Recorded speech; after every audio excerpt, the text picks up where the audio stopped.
Aku yang cerai tamu ini dia. Cerai tamu ini kan tuh.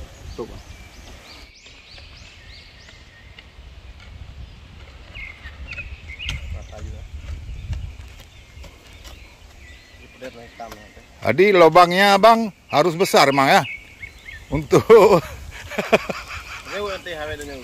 bang harus besar lubangnya bang ya. Silakan silakan dulu ya Rok.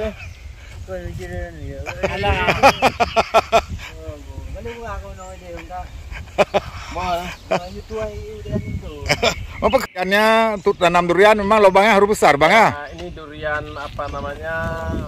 Temu ya ini. Jenis durian ini jenis montong hari ini kita tanam.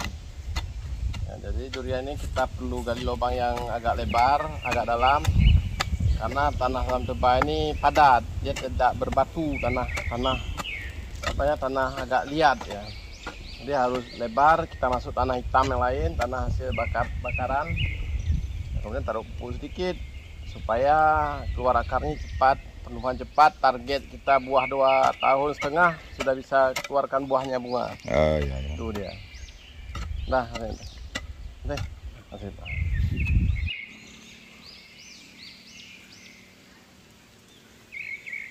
Adi mah harus raya kan teh ya. Urut je ya. Ya teh urut apa dum boru eko. Iya, buah limang buah ya. Ah, memang boru ah.